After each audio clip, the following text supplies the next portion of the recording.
Hello, Andy. This is Colin. I won't be able to get in tonight. I'm sweating like a pig. I'm sweating like a pig. Hi, One Up Gaming. Hi, David here from One Up Gaming. This is the One Up Gaming podcast, episode 370, and we're going to go through this week's games that we've been playing this week. We're going to go through. My brain's absolutely fried. I have no idea what I'm doing anymore. It's just crazy. If things look different, it probably won't do to you guys, but I don't have a desk, I don't have a computer, I don't have anything in this room anymore. All that's been moved downstairs into a cupboard, so now my computer's in a cupboard, so I walk into it and it's just my little cupboard. It's cool, I like it. It just had boxes in before, so I've moved them into other cupboards in the house. I love this house. It's like 3 bedrooms. This one is perfect just for a recording room. I've got nothing in here now apart from a load of clothes on the floor, which I wear every now and again.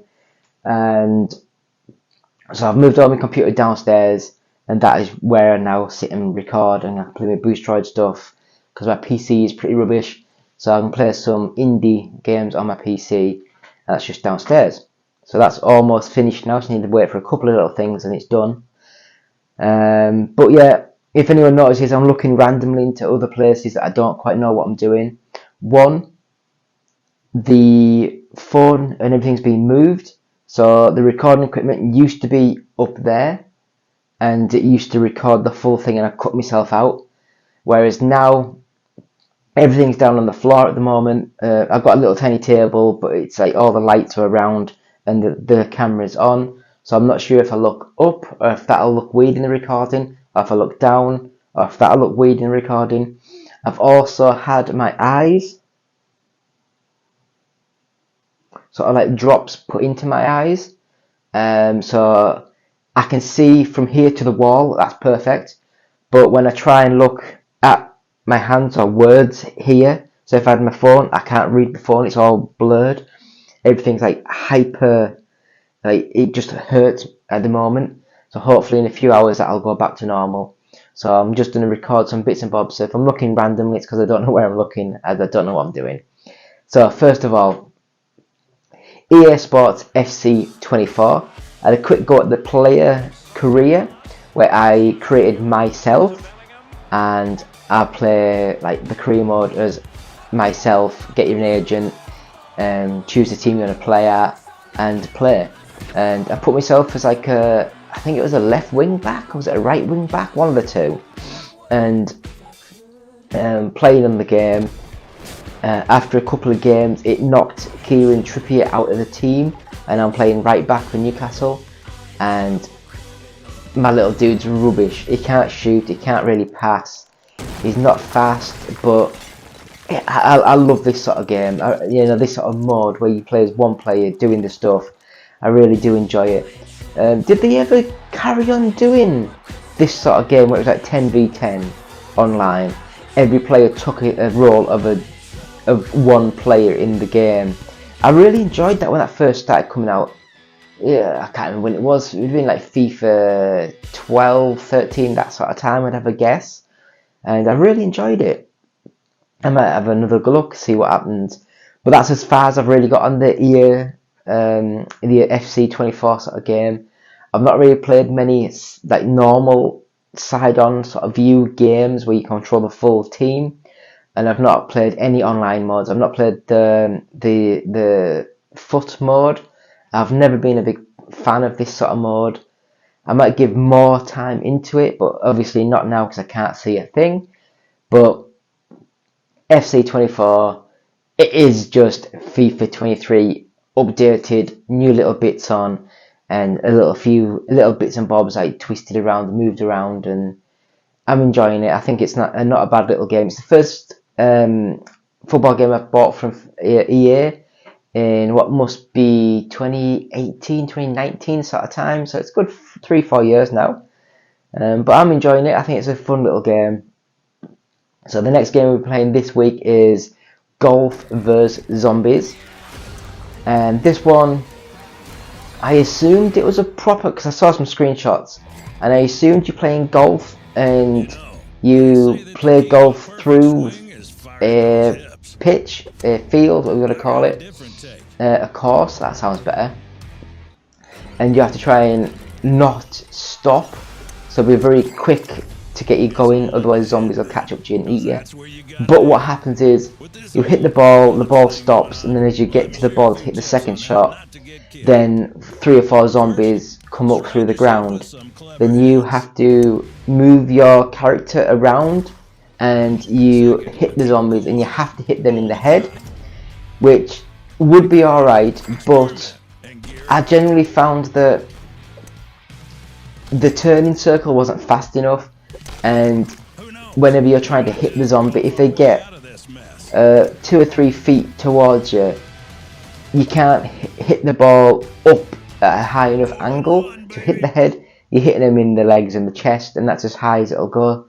So you might as well just put the control pad down and just wait for you to be killed, because it is just annoying. It is a very basic golf game. Graphically, it looks like an early PS2 game, like a really dodgy PS2 game, like I would say like a mobile sort of game, like on Unity. I've never been a big fan of the Unity engine, but they seem to be like what a lot of the budget games were made on nowadays, and I just think that it's not good enough to be a golf game, and it's not weird enough to be like the zombie game that it wants. So I just think it's not one or the other, and it's just, in the end, it's just not very good. So I apologise. It's up on our website when I read the review, and we've got a gameplay video of it up on the YouTube channel, so you can have a quick look at that. So the next game I'm playing this week was I Am Alive, and this one is a really old game.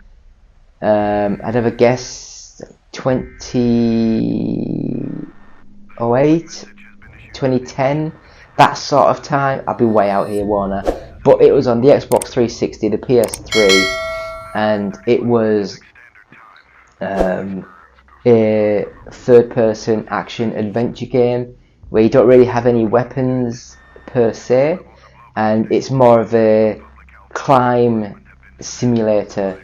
So like the level that I've just completed on the video is you're on the bridge, and the bridge is destroyed, so you have to try and climb up and round and up and over obstacles, over cars, to get to the other side of the bridge.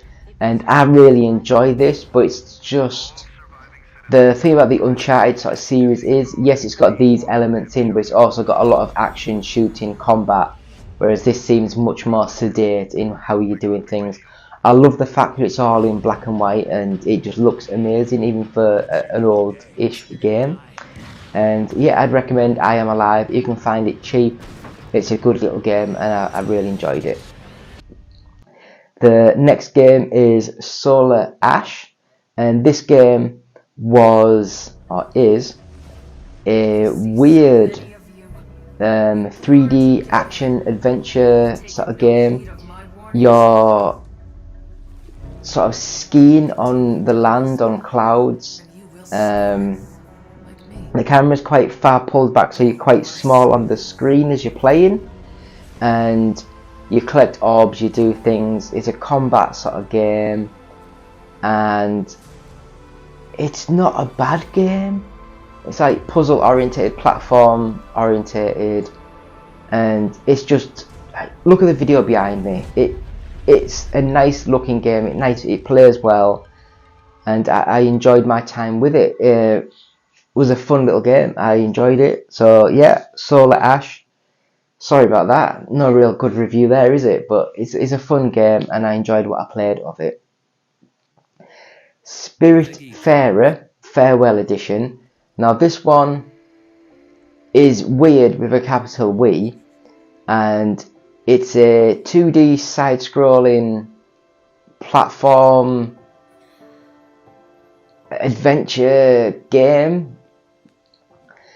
You end up, I don't know if you, I really should pay attention on the game as I'm playing, and I don't know if you die and then you come onto this world where you're taking over someone else's job, and you have to keep things going, and it looks as though you get a boat, and then you have to travel to other places with the boat to look after souls and things. It's very story driven, very much sit there and read 10 minutes worth of texts as people are talking, and then you skip over and then you move on to get onto the boat, get the ship going, go to the place you're going, talk to the person, do the little task. I enjoyed what I did, even though I didn't do much. I think the game is really fun without being a game, if that makes any sense. Hopefully the trailer behind me is showing a lot more than what I can sort of say. But we'll move on to the next game, and this is a game I can talk about because I'm not an idiot with this one. I kind of understood what I was doing, and this was Payday 2.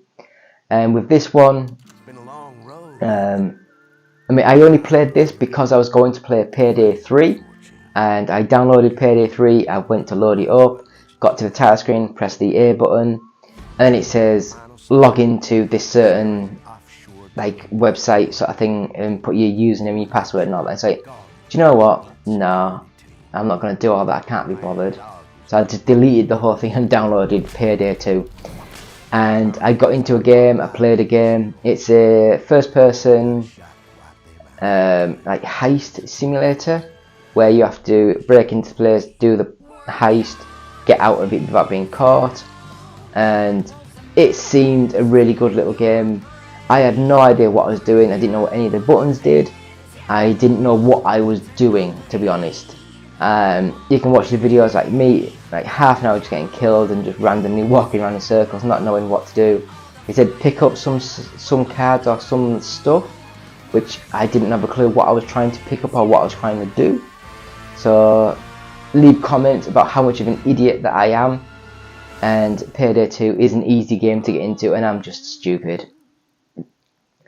But it is just a first person shooter that's slow paced, and it borders on that sort of like mixture of like a little bit real but not real enough. So it's slow paced but still quite fun, action orientated, and I quite enjoyed what I played. So the last game that I played this week is DayZ. Now this one, it was a game that I wanted years and years and years ago, but when I went to buy it on my PC, I went to load it up and it was just like a black screen and stuff. So I just went onto Steam and said, it doesn't work. So they refunded the money years and years ago when it first sort of came out. And now, is it now a free to play, or was it a free to play? I can't remember now. I'm sure it was that one, unless I'm thinking of, what was the other one? PUBG, might have been PUBG. Anyway, DayZ. It's a third person survival action combat game against a load of zombies. You spawn into the world wearing like shorts and nothing else. You have to find your clothing, you have to find your weapons, find money, find stuff to redo things, find the base, find other players to help team up, do all that sort of stuff. And yeah, I was quite shocked at how mediocre this game was. Having said that, it's probably a good 10-year-old now, and yes, they would have like updated things and redone things and jigged it around, but I'm quite shocked at how bad it looks, how ropey your animation is, how bad your physical interactions are with the world. And I was just very disappointed in the whole game, to be honest. But I wouldn't recommend it. There's a lot of other free-to-play survival games which are a lot more modern, in my opinion, that play a lot better. So that's DayZ, and that's the last game we've been playing this week. So thank you all for watching. It's been me, David, from One Up Gaming, with episode 370 of the One Up Gaming podcast. We're going to have a quick break, and we'll be back with this week's news.